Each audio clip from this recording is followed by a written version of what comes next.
Some enthusiasts here in Britain consider Phil May to be one of the most influential cartoonists of all time, but outside of that small circle he remains almost unknown. He was born in Yorkshire just outside Leeds in 1864. His father died unexpectedly in 1873, leaving the boy and his mother with very little money. At the age of 12 he took to hanging around the Grand Theatre in Leeds, where he sketched and sold portraits of the actors. But he wasn't making anything approaching a living that way, so he got a clerical job in a solicitor's office. That didn't pan out, and neither did any of his other attempts at a regular income. Throughout this time he'd continued to draw and had managed to get a couple of pictures published in local newspapers. At the age of 17 he recklessly decided to go to London, where he wound up sleeping rough in the parks and doorways. But with admirable determination he eventually found work as a designer in the theatrical costumiers, and also managed the occasional commission for some relatively obscure magazines. With this small amount of experience and a lot of optimism, he sailed for Australia in 1886. There he showed his drawings to the editorial team at the Sydney Bulletin, and they were impressed enough to give him a job.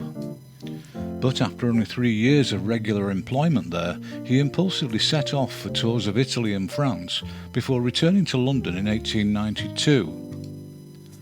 Although May gets classified as a cartoonist, his figure work and scene setting were in the main quite faithful pen reproductions of reality. It was the situation and the dialogue when it was used that gave the work its comedic appeal. His own impoverished upbringing created a genuine empathy for the downtrodden working class, which he frequently expressed in many of his drawings, and he developed a reputation for his depictions of what were known as street urchins.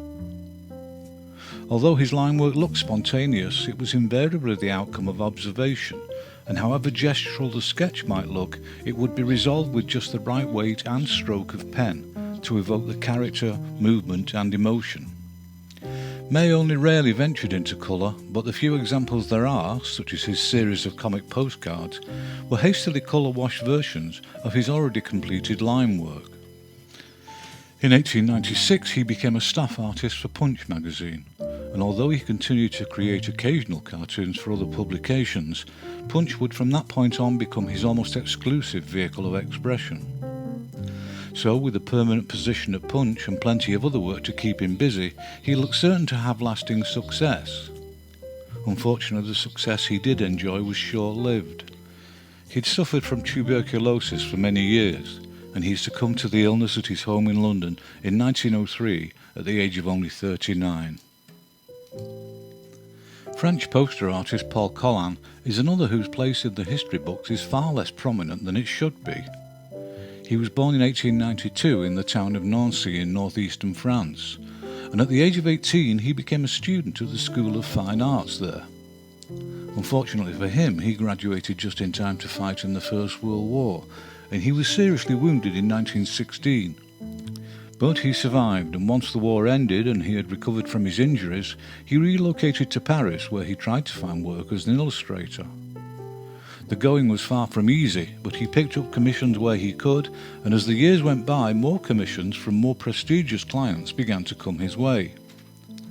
And by 1925, when the Paris Art Deco exposition was attracting huge crowds and critical acclaim, Colin's popularity and reputation as a poster artist were already established. In that year he was commissioned to create a poster for the Revue Negre, an American all-black music and dance show, which was on a successful European tour. His posters and the subsequent album of images he produced a couple of years later featured what are now rightly considered offensively generic depictions of the male performers and musicians. And yet his many semi-abstracted portrayals of the star of the show, exotic dancer Josephine Baker, were not.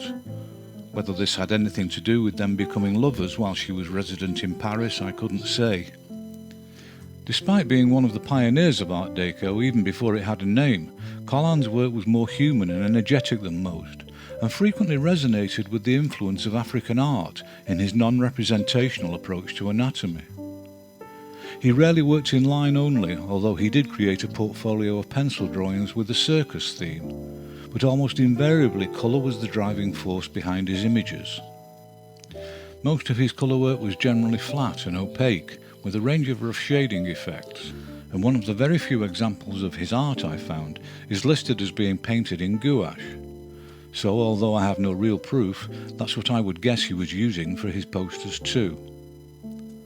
And throughout the 30s he created poster after poster, all of which showed the same undeniable powerful aesthetic qualities and visual eloquence.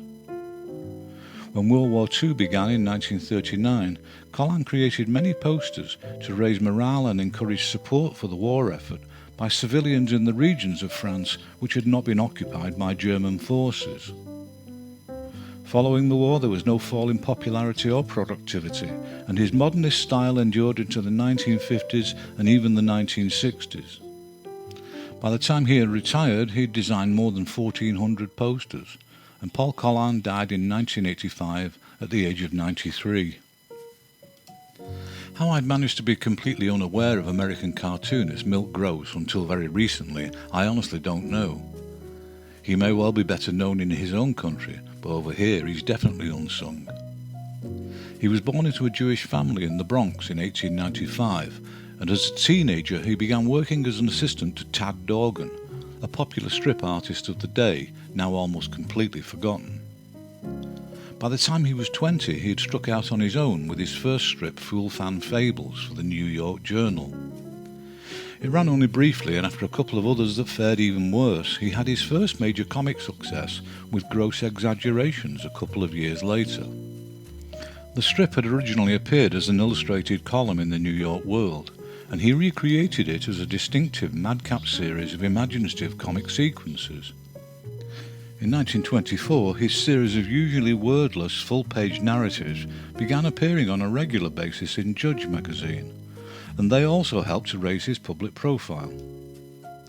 The following year, the first instalment of his strip Banana Oil was published, and although every reader knew the end panel would always be a character shouting banana oil, its popularity endured, and it was widely syndicated in newspapers across the USA. In 1926, he published a collection of cartoons and comic stories titled Nice Baby, and this book also spawned a full-page colour strip of the same name. It appeared weekly and provided him with a very good regular income and a growing enthusiastic audience. Gross created his strips as line only, and when they appeared in colour, it was added at printing. I'm guessing that this was done from his instructions, as it looks too imaginative for the average studio hack to have come up with. In the same year, he published his comic parody of Longfellow's epic poem, The Song of Hiawatha, and as you can see by the title alone, Gross's use of language in dialogue and narration in all his work was a wildly caricatured phonetic version of Jewish pronunciation of English. By this point, his calligraphic line work and wildly exaggerated posing had become even more extreme, and there really was nobody else quite like him at the time. In 1930, Gross finished work on what many consider to be his most significant achievement. This was the story He'd Done Her Wrong, which was an early example of a wordless graphic novel. The narrative was told as a 300-page comical melodrama, satirising the popular films of the period. When it was first published, it wasn't anything like as popular as his other work, but it has since been reprinted several times.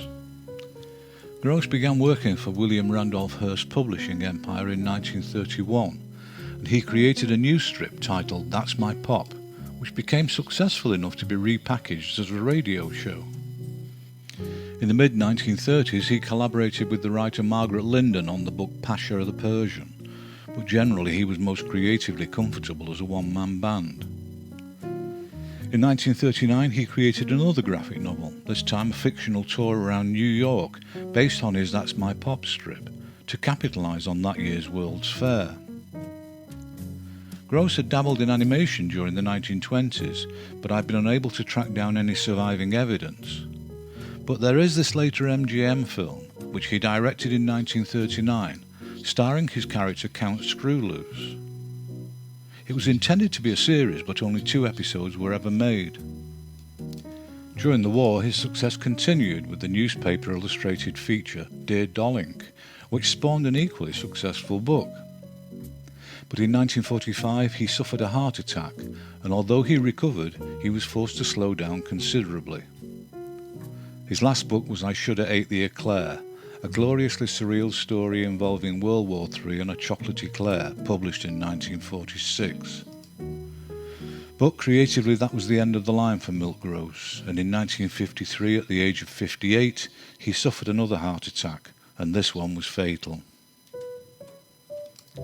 In his lifetime, Bradshaw Crandell was widely known as the artist of the stars, due to the idealised portraits of the Hollywood female elite he created for magazine covers. He was born in New York in 1896, and at 18 he went to study at the Art Institute of Chicago. He wasn't happy there and moved again to Wesleyan University in Connecticut, but he didn't graduate from there either, and there are a couple of unaccounted for years during which he may or may not have been getting started as an illustrator. The first dated example of his work I found is this far from dazzling illustrated press ad for hairnets in 1921. But not much later he created this cover for Judge magazine, and more commissions soon came his way from several of the popular magazines, including the hugely popular Saturday Evening Post. By this time he'd become far more technically adept and more prolific, and he was commissioned by a long line of advertising clients for press ads and posters throughout the 30s and well into the 40s, all of which featured his increasingly popular renders of attractive females. Although he did create erotic nudes, mostly I think as private commissions, his commercial pin-ups for calendars were actually more demure than most. Exposed flesh was minimal compared to the offerings of many of his contemporaries. Whether this was his decision or the client's isn't known. Most frequently he worked in pastels with a level of skill most of us can only dream of. He produced a colossal amount of vibrantly coloured tonal renders of attractive females in various poses, which with the frequent use of a black or dark background practically jumped off the page. He did create some monochrome work, but that was tonal too, and if he ever did any line-only work, it's been well hidden. The most significant commission of his illustration career was undoubtedly his series of covers for Cosmopolitan magazine. He had been offered the contract when his predecessor, Harrison Fisher, retired, and throughout the 1930s and 1940s, Crandell's dreamy pastel portraits of female stars such as Carole Lombard, Veronica Lake and Lana Turner appeared on each month's issue of the magazine. During World War II, he created recruitment posters for the Women's Army Corps, and also produced a series of press ads for Pontiac Motors, which blatantly capitalised on everyone's sense of patriotism during wartime. But in the 1950s, Crandell was one of many representational illustrators who were hit by the increasing use of colour photography in magazines and advertising. So he simply gave up commercial illustration to carve out an equally successful career as a portrait artist, taking commissions from those who could afford a Bradshaw Crandell original. And that's how he spent his time up to his retirement and subsequent death at the age of 70 in 1966. Which concludes this instalment, and I hope you'll be back for the next. So, goodbye for now.